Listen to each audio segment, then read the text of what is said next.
Okay, so the topic we are going to discuss today is autoimmunity.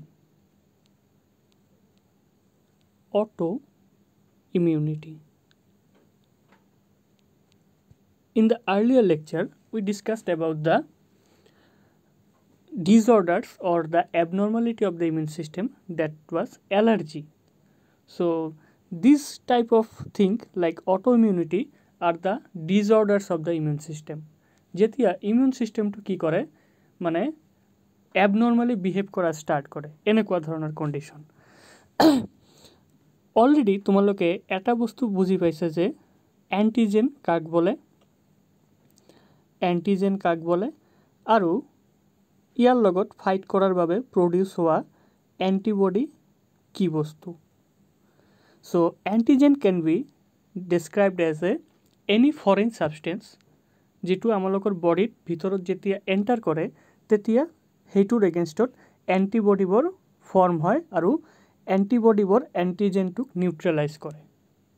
Alright, এতিয়া এণ্টিজেনটো কি হ'ল যেটোৰ suppose এটা প্যাথোজেনৰ body fragment যিকোনো হ'ব পাৰে এইটোৰ এগেইনষ্টত এটা এণ্টিবডি ফৰ্ম কৰিলে এইটো এটা এণ্টিজেনৰ ডেফিনেশ্যন। এতিয়া আমালোকৰ যেটো নিজস্ব বডি তাৰ ভিতৰতো কিন্তু কিছুমান এণ্টিজেন থাকিব পাৰে।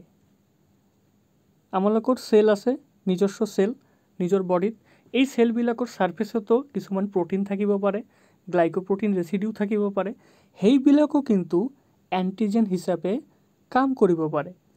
আৰু এইবোৰ স্পেশাল কাইণ্ড অফ এণ্টিজেন যিবিলাক আমালোকৰ এক্সক্লুসিভলি আমালোকৰ বডিৰ ভিতৰতে থাকে, এইবিলাকক কি বুলি কোৱা হয়, they are known as self antigen, আমালোকৰ নিজস্ব এণ্টিজেন যিবিলাক আমালোকৰ বডিৰ ভিতৰতেই থাকে।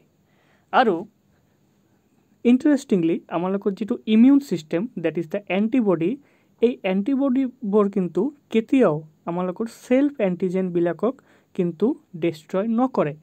যদি কৰে তেনেহ'লে কিন্তু এটা ডেঞ্জাৰাস কন্ডিশন হয়ে যাব, বিকজ যেতিয়া আমালোকৰ কি কৰে আমালোকৰ যেটো ইমিউন সিস্টেম কেতিয়াও আমালোকৰ সেলফ এণ্টিজেনবোৰক কিছু হাৰ্ম নকৰে। So they show a kind of tolerance বা সিম্পলি ইয়াক টলাৰেট কৰে বা সহ্য কৰে, একো হাৰ্ম নকৰে। কিন্তু যেতিয়া কিবা এটা কাৰণত আমাৰ নিজৰ immune system that is the antibodies কি কৰে নিজৰ সেলফ এণ্টিজেনবোৰক যেতিয়া এটাক কৰিবলৈ ধৰে তেতিয়া এটা ডেঞ্জাৰাস কন্ডিশন এৰাইজ কৰে আৰু this condition is actually termed as autoimmunity. Alright, so autoimmunity is a condition in which our own immune system attacks our self antigens. আমালোকৰ বডিৰ সেলফ এণ্টিজেনবোৰকেই কিন্তু আমাৰ নিজৰ ইমিউন সিস্টেমে কিন্তু অ্যাটাক কৰা স্টাৰ্ট কৰি দিয়ে। সো দিস গিভ ৰাইজ টু এ ডেঞ্জাৰাস কন্ডিশন আৰু ইয়াক কি বুলি কোৱা হয়, অটোইমিউনিটি বুলি কোৱা হয়। Have you got the idea? এনেকুৱা কিছুমান আৰু এইবোৰ যেতিয়া অটোইমিউনিটি কণ্ডিশ্যনটো হ'ব জেনেৰেলি কি হ'ব, এইটো এটা ডিজিজ কণ্ডিশ্যন হ'ব, এটা বেমাৰ হ'ব, ডিজিজ বুলি ক'ব পাৰা। এনেকুৱা কিছুমান ডিজিজৰ এক্সাম্পল হ'ব পাৰে যিবিলাকক অটোইমিউন ডিজিজ বুলি কোৱা হয়। এটা উৎকৃষ্ট এক্সাম্পল হ'ল ৰিউমাটয়েড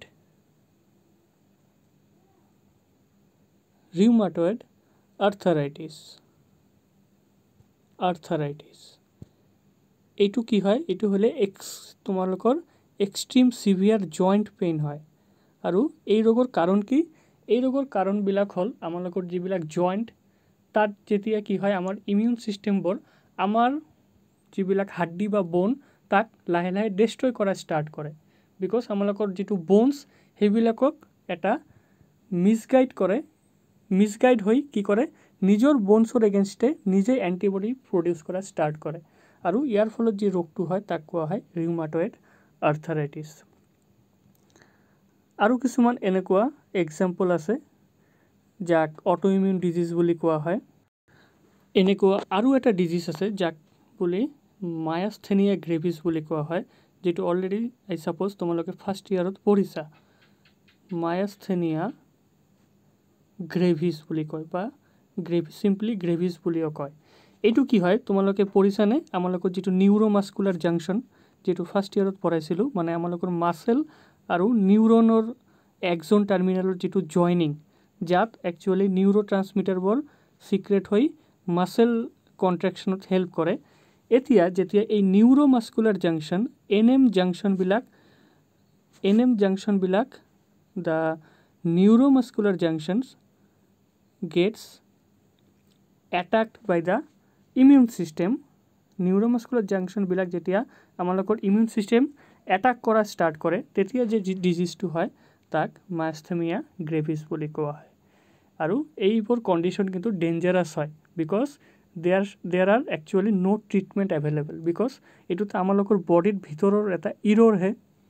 এইটোতো এনেকুৱা নহয় যে কিবা এটা পেথজনৰ দ্বাৰা আক্ৰান্ত হ'ল, বাট এনেকুৱা নহয়, এইটো একচুৱেলি আমালোকৰ বডিৰ এটা ইণ্টাৰনেল ইৰ'ৰ, যিটো ফলে কি হয় আমালোকৰ নিজৰ বডি নিজৰে যিটো সেলফ এণ্টিজেন তাক লাহে লাহে ডেষ্ট্ৰয় কৰা ষ্টাৰ্ট কৰে, আৰু as a result of which this condition এৰাইজেছ।